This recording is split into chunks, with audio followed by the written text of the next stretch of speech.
di Halim keadaannya benar-benar terjaga, terawat, rapi. Besi ya Pak? Rapinya seperti ini. Aku masuk mulai dari bawah sampai ke kereta, itu benar-benar nyaman sekali. Jadi nyampe ke kereta nyaman. Mas Anang, ngapain Mas Anang kayak gitu coba? Mas Anang harus sampai repot-repot naik bus, bawa keluarga lagi naik bus. Nanti Mas, kira orang dibayar. Nanti mereka punya narasi seperti ini Mas. Pak Jokowi berapa bayar Anang? Sampai bayari keluarga Anang naik kereta api cepat.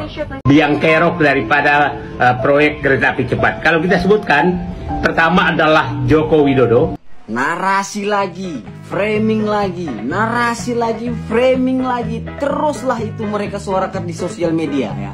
Setiap hari, setiap saat. Ujung-ujungnya tuduh Pak Jokowi. Sini orang-orang tolol yang selalu mengatakan kereta cepat bikin rugi negara. Emang negara itu udah siap rugi bangun kereta cepat. Tujuannya jelas untuk melayani masyarakat. Tapi kalau sampai kereta cepat, LRT dan MRT ini nggak dibangun, negara malah bisa rugi lebih besar lagi. Sebanyak 65 triliun gara-gara kemacetan. Kalian dengerin sendiri penjelasan Pak Jokowi ini. Kalau nggak ada MRT, nggak ada LRT, nggak ada kereta cepat, itu kita kehilangan setiap tahun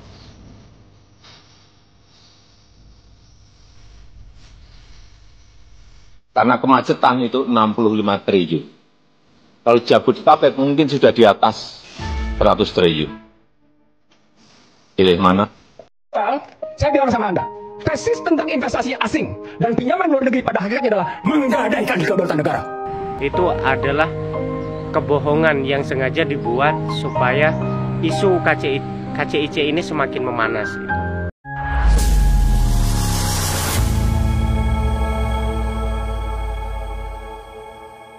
Assalamualaikum warahmatullahi wabarakatuh, saudara-saudaraku sebangsa dan setanah air.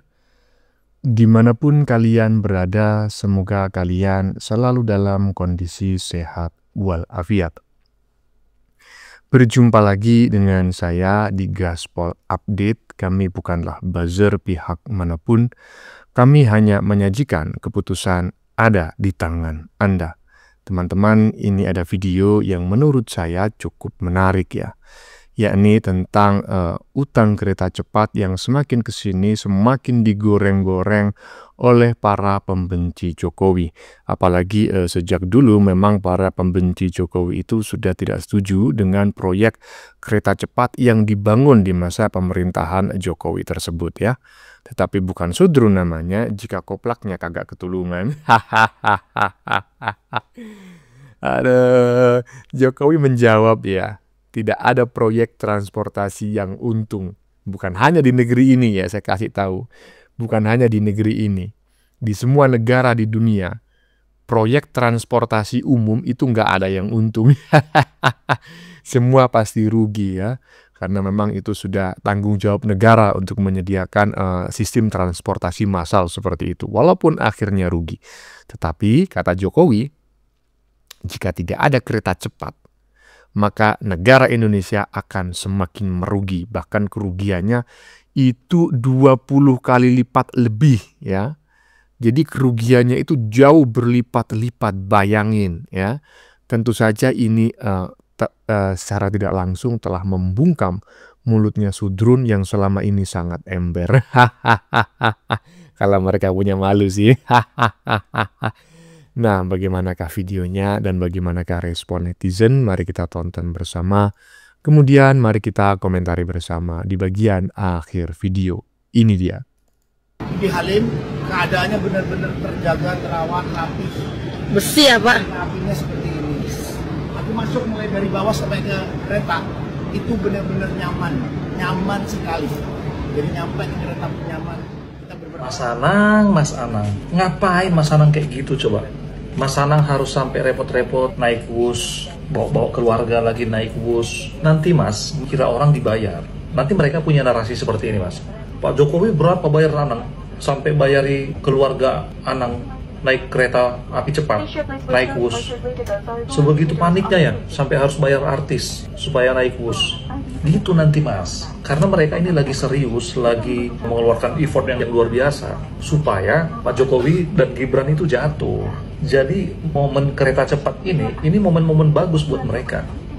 Ini malah Mas Anang malah buat video di situ, bilang-bilang lagi bagus, nyaman, indah, aman, cantik, segala macam, bawa keluarga. Lah, Bang Anang, Mas Anang. Jangan begitu ya. Nanti Mas Anang ini dituduh sebagai ternak Mulyono. Dan pasti akan banyak yang bertanya-tanya atau menuduh, dibayar berapa Mas Anang oleh Jokowi. Jadi biasa-biasa aja lah Mas Anang ya, naik mobil sendiri atau naik pesawat lah. Atau kalau perlu pesawat pribadi, jet pribadi. Nggak usah naik was-wus, jangan, itu proyeknya Jokowi ya. Nanti kalau sampai naik, terus berkuar-kuar seperti itu di hadapan moncongnya si Wus itu, nanti Anda dipikirnya itu menjadi buzzer, dibayar berapa Mas Anang gitu. Lanjut. Sini orang-orang tolol yang selalu mengatakan kereta cepat bikin rugi negara. Emang negara itu udah siap rugi bangun kereta cepat. Tujuannya jelas untuk melayani masyarakat. Tapi kalau sampai kereta cepat, LRT dan MRT ini nggak dibangun, negara malah bisa rugi lebih besar lagi. Sebanyak 65 triliun gara-gara kemacetan. Kalian dengerin sendiri penjelasan Pak Jokowi ini. Yang namanya MRT, yang namanya LRT, yang namanya kereta cepat, semuanya itu rugi. Artinya harus ada PSO. APBD harus siap untuk mengcover biaya operasional. Saya berikan contoh MRT Jakarta. Itu setiap tahun keluar 800 miliar untuk penuh loh itu, untuk menutup biaya MRT. Betul Pak Heru? 800 ya.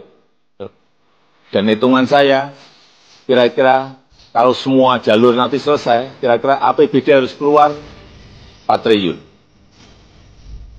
Tapi, yang Bapak Ibu harus tahu,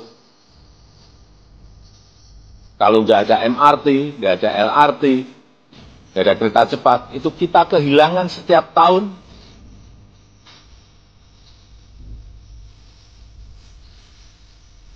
karena kemacetan itu 65 triliun. Kalau Jabodetabek mungkin sudah di atas 100 triliun. Pilih mana? Gimana? Udah jelas kalian?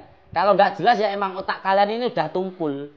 Gimana pendapat kalian teman-teman? Tulis pendapat kalian di kolom komentar. Salam Jegigis. Pilih mana? Pilih dibelikan MRT, LRT, atau kereta cepat, atau uangnya hilang karena kemacetan setiap tahun lebih dari 100 triliun. Banyak yang bilang proyek kereta cepat US merugi. Bahkan nih ada yang sampai nyeletuk, sampai kiamat pun nggak akan pernah balik modal. Dan ujung-ujungnya semua disalahkan ke Jokowi. Padahal pemikiran Jokowi sangat visioner ke depan. Mungkin mereka yang melihat seperti itu hanya melihatnya dari satu sisi. Seakan-akan keuntungan itu cuma dari penjualan tiket aja. Padahal cara berpikir seperti itu sangat sempit. Kita harus melihatnya dari perspektif yang lebih luas. Seperti apa yang Jokowi pikirkan saat memutuskan membangun kereta cepat ini. Keuntungan sebuah proyek infrastruktur besar seperti WUS ini nggak bisa cuma dihitung dari berapa banyak tiket yang terjual, tapi dari bagaimana transportasi modern menggerakkan ekonomi dua wilayah, Jakarta dan Bandung, bahkan daerah-daerah di sekitarnya. Coba kita lihat di lapangan. Di sekitar stasiun WUS kini jadi pusat pertumbuhan baru. Muncul kafe, restoran, minimarket, dan tempat hiburan di sekitarnya. Dan sudah pasti membuka lapangan kerja baru. Aktivitas ekonomi meningkat,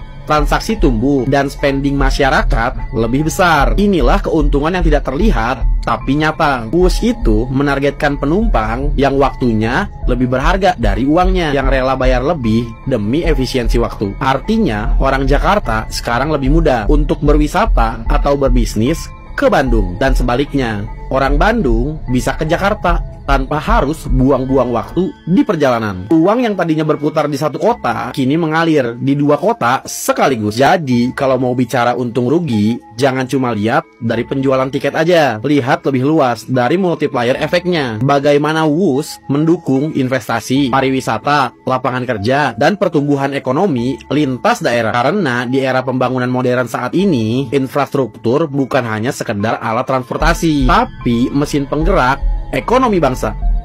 Karena kalau apapun yang namanya MRT, yang namanya LRT, yang namanya kereta cepat, semuanya itu rugi.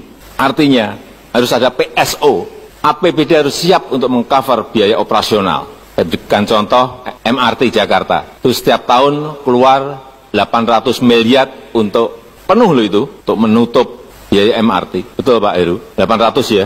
Dan hitungan saya, kira-kira kalau semua jalur nanti selesai, kira-kira APBD harus keluar 4 triliun. Tapi yang Bapak Ibu harus tahu, kalau nggak ada MRT, nggak ada LRT, nggak ada kereta cepat, itu kita kehilangan setiap tahun karena kemacetan itu 65 triliun.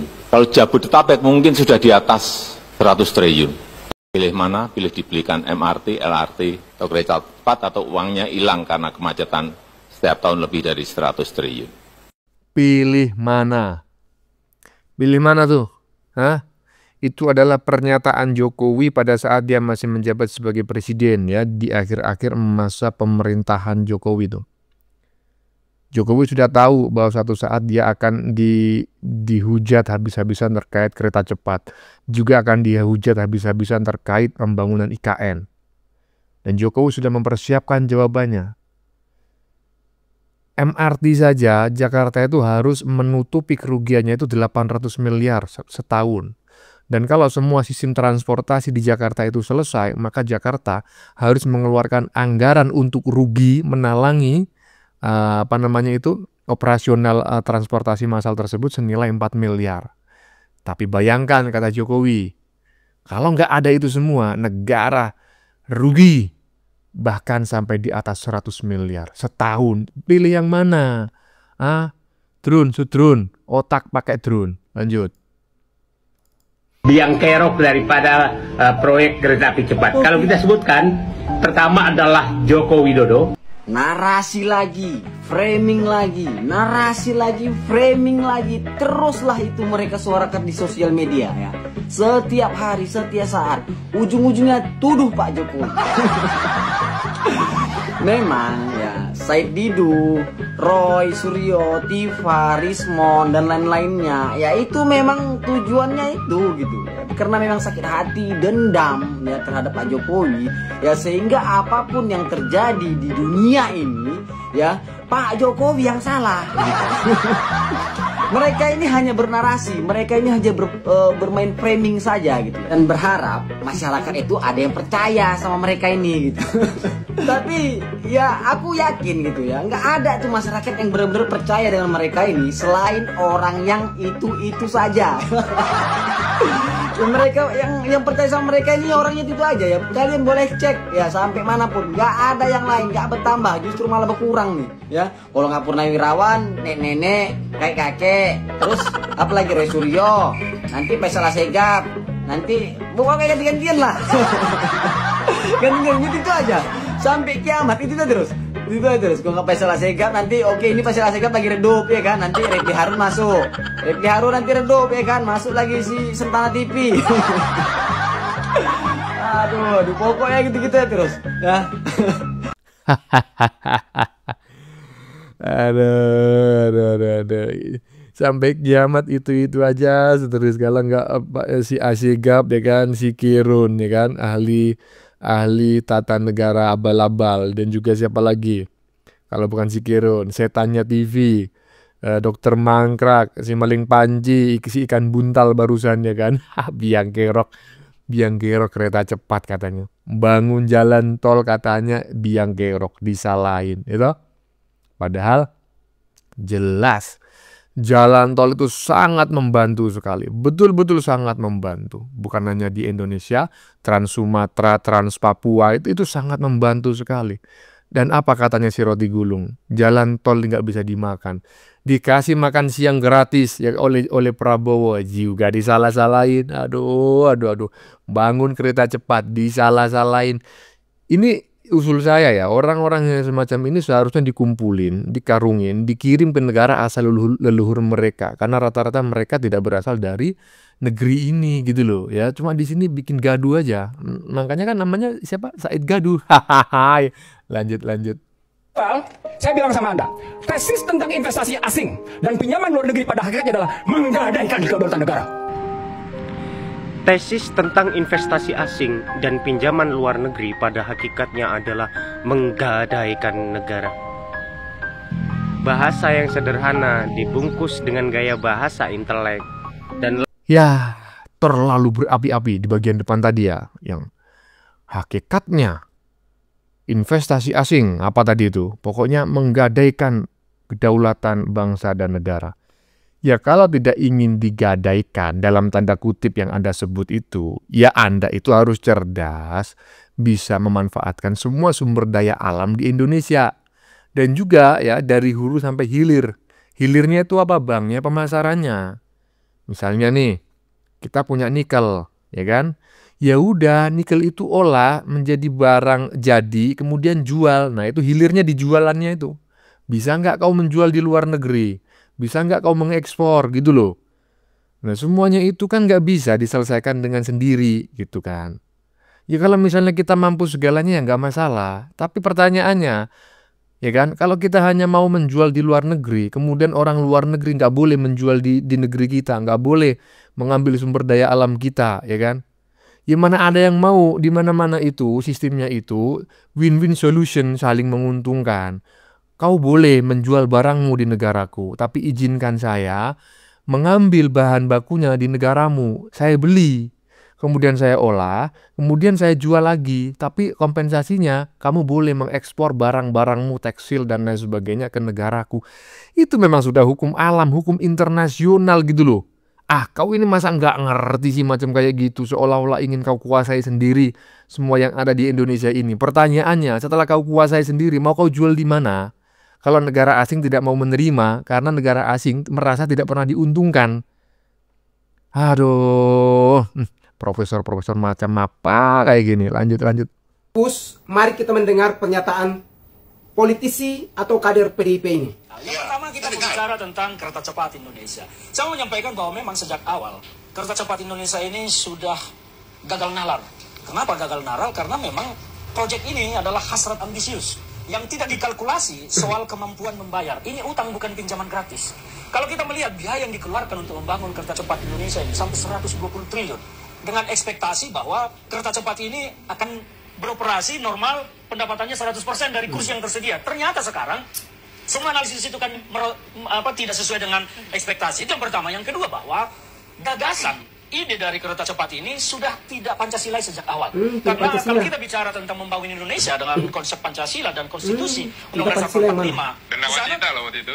Saya tidak mau memandang nawacita karena itu hanya omong-omongin aja.